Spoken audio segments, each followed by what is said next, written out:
There's a question a lot of people around 50 are quietly asking themselves.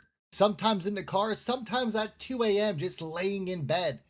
And it usually sounds something like, am I okay? Am I going to be okay? Not whether you're rich, not whether you're keeping up with anybody. Just is the foundation solid enough to actually get there? Now, here's what I found. There's no magic portfolio number that's going to give you that answer. What actually matters, it is a handful of key milestones.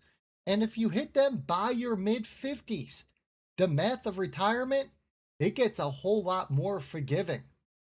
My name is Rip. Welcome back to Rip Talks Money. Today, we're going through 5 of them. Let's get into it. As always, folks, please do me a favor. This channel is so new. I need all those like buttons that I can possibly get. And make sure you hit that subscribe button. So before we start, let's discuss what fine actually means. Now, I want to be clear about what I mean by probably going to be fine, because this isn't about whether you'll be rich in retirement. It's about whether you'll be secure. Now, financial security by 55, it isn't about a net worth number. It's about resilience. It's about whether your financial life can absorb a bad year, a job change, a health surprise, without that one event knocking everything down. Now, the people who struggle in retirement, they usually don't struggle because they made some kind of catastrophic investment error. They struggle because they hit 65 carrying expensive fixed obligations without enough flexible income to actually cover them. Now, these 5 milestones are about making sure that this doesn't happen to you. And before anyone starts doing the math in their heads, because I see you, yeah, you can be behind on 1 or 2 of these and you can still retire just fine. But if you start hitting 3 or 4 or all 5 of them, well, you're not in good shape here. So let's talk about these milestones. Here's the thing about your 50s, and I'm quickly approaching my 50s. I just turned 40. I'm going to be 41. Before you know it, I'll be 50 years old. Scary thought to think about. Now, this is very likely going to be your peak earning decade. Your salary is probably going to be higher than it's ever been. And if your kids are grown or nearly there, your fixed expenses, they may actually be lower than they were a few years ago. Now, that combination creates a window. Financial planners call it the final accumulation sprint. And it's exactly what it sounds like. The people who use this window aggressively, constantly saving 15% or more of their income through their 50s, they can make up a surprising amount of ground, even if their 30s and 40s were slower. Now, here's why this matters for retirement specifically. A dollar saved at 55 with 10 years to grow at 7%, it becomes about $1.97 by 65. Not the doubling power of an earlier decade, but still very meaningful. The more you're shoveling during these years, the more that you're shortening that gap between what you have and what you actually need. If you're 55 and you're saving 20% or more, that is a green flag. Your future self, it will feel that and it will thank you. Now, your debt picture, this is milestone 2, and it's mostly clean. This is about what you don't owe, and it matters enormously for retirement income math. Now, carrying high interest consumer debt, right? Significant car payments, or even a mortgage balance that's going to follow you into your late 60s, that creates a fixed monthly obligation that your retirement income, it has to cover. Before you spend a dollar on anything else, you have to cover those expenses. Now, the bigger those fixed obligations, well, the less flexible your retirement actually becomes. Now, the milestone I want to use or I want to see by 55, it's this. Your consumer debt, essentially gone. and you have a clear line of sight to your mortgage being paid off, either before retirement or shortly after your retirement. Now, here's what that does for your actual retirement math. If your non negotiables drop by even $1,500 when you retire, so you have no more car payment, the mortgage pays off, right? That's $18,000 a year. You no longer need your portfolio to generate for you. Now, on a $500,000 portfolio, that effectively reduces your withdrawal rate by 3.6 percentage points. That is a massive, massive difference. Now, a clean debt picture going into your late 50s, it isn't just peace of mind. It is a structural advantage that changes how much you actually need, which moves us over to milestone 3. Social Security is on your radar. Now, most people think that Social Security, that it's something you deal with at 62 or 65. But the best time to start thinking about it, it's now. It's in your 50s, because some of the most powerful decisions about your benefits, they happen in the years before your claim. Now, here's what I mean by that. Your Social Security benefit, it's calculated based on your highest 35 years of earning. If you're still working at 55 and those current earnings are among your highest, you're still actively building your benefit. Every year you continue to work and earn, it's going to replace a lower earning year in the calculation. Now, that can move that number in a very, very meaningful way.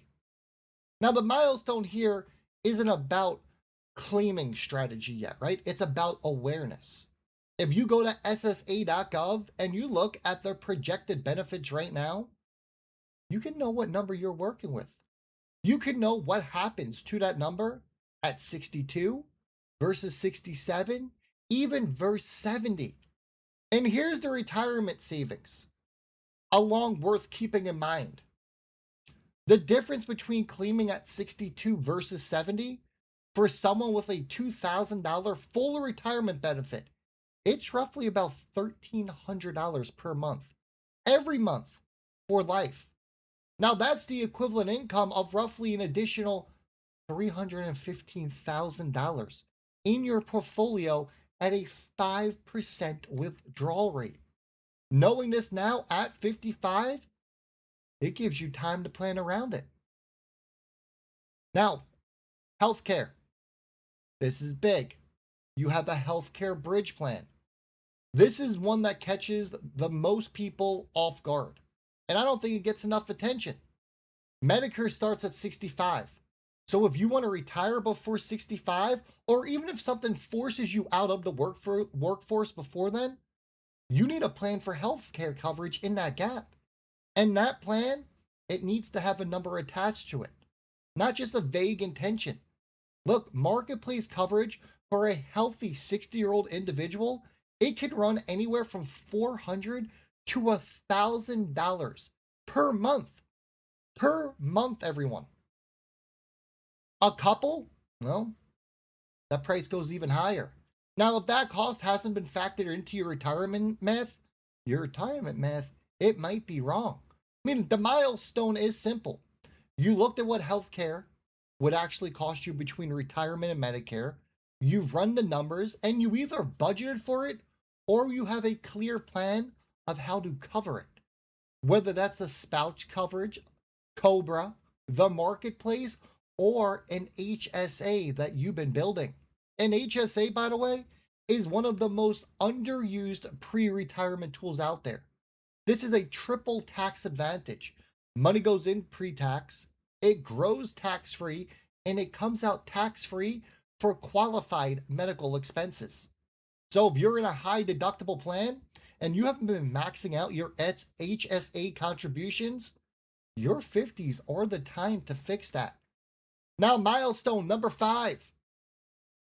You know your number. Not a national average.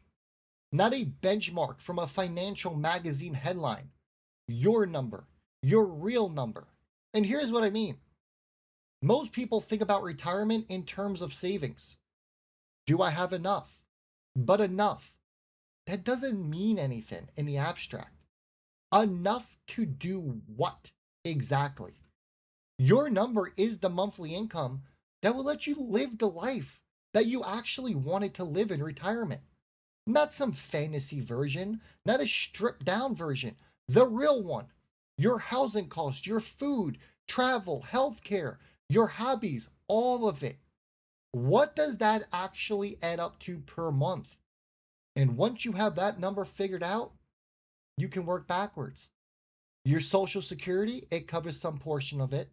Any pension income, that covers some. But the rest, it has to come from your portfolio.